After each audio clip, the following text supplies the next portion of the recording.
Ready ಆಯಿತು. ಅದಕ್ಕೆ ನಾವು ನೋಡಿ ಸ್ಪೂನ್ ತೆಂಗಿನ ಎಣ್ಣೆ,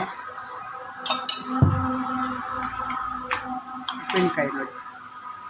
ಸಾಂಬಾರು ಕೂಡ ಹಾಕ್ಬೋದು, ಸಾಂಬಾರು ಇಲ್ಲದೆ ಇದು ಟೇಸ್ಟ್ ಆಗುತ್ತೆ.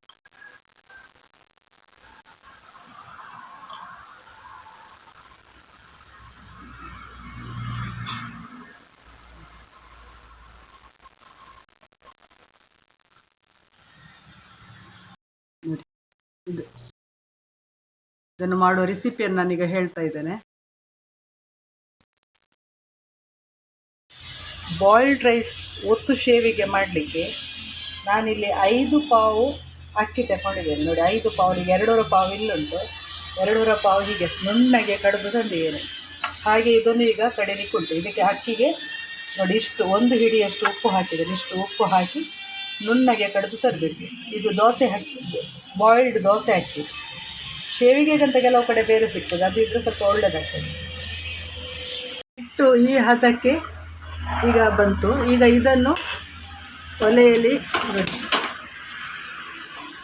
ಕೈ ಆಡಿಸೋದು, ಕೈ ಬಿಡಬಾರ್ದು ಇದು, ಯಾಕೆಂದರೆ ತಳ ಹತ್ತುತ್ತದೆ. ಇದು ದಪ್ಪ ಕಾವಲಿಯಲ್ಲಿ ಮಾಡಿದರೆ ತಳ ಹತ್ತುದು. ನೋಡಿ ಇದು ದಪ್ಪ ಕಾವಲಿ. ಇದರಲ್ಲಿ ಈ ಥರ ಕೈ ಆಡಿಸ್ತಾ ಇರಬೇಕು, ಕೈ ಬಿಡಬಾರ್ದು. ಕೈ ಬಿಟ್ಟರೆ ಇದು ಥರ ಮಾಡಿ ಇದು ಗಟ್ಟಿಯಾಗಬೇಕು. ಇಟ್ಟು ಇಷ್ಟು ಹದಕ್ಕೆ ಬರಬೇಕು. ನಾನು ನೋಡಿ ಒಂದು 20 ರಿಂದ 25 ನಿಮಿಷ ನಾನು ಕೈ ಆಡಿಸದೆ ಗ್ಯಾಸಲ್ಲಿ ಹದ ಮಾಡಿಸಿದೆ. ಸೊ ಈಗ ಇದನ್ನು ನೋಡಿ, ಈಗ ಒಂದು ಸ್ವಲ್ಪ ನೀರು ತಗೊಳ್ಬೇಕು, ಇಲ್ಲದಿದ್ದರೆ ಕೈಗೆ ಬಿಸಿ ಅಂಟ್ತದೆ, ಹಿಟ್ಟು ಸಹ ಕೈಗೆ ತೊಡಿ. ಈ ಥರ ನೀರಲ್ಲಿ ಕೈ ಒದ್ದೆ ಮಾಡಿ ಹಿಟ್ಟು ಮಾಡಿ ನಡುವೆ ಒಂದು ಹೀಗೆ ರೌಂಡ್ ಮಾಡಬಾರ್ದಲ್ಲ, ಆದ ಕಾರಣ ಸ್ವಲ್ಪ ಹೀಗೆ ನೋಡಿ ಕೈಗೆ ಹಿಟ್ಟು ಅಂಟ್ತದೆ. ಅದಕ್ಕೇನು ಮಾಡಬೇಕು ನೋಡಿ, ಇದ್ರೆ ಹಿಟ್ಟು ಅಂಟ್ತದೆ.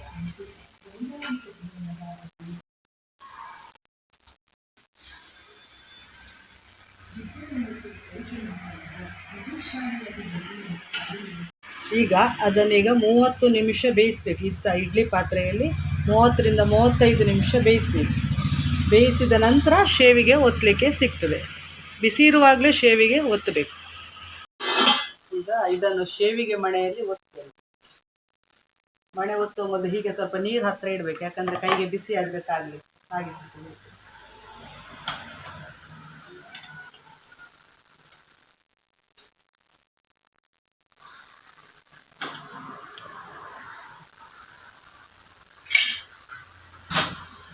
ಬಿಸಿ ಇರುವಾಗಲೇ ಒತ್ತಬೇಕು, ಮತ್ತೆ ಗಟ್ಟಿ ಆಗ್ತದೆ.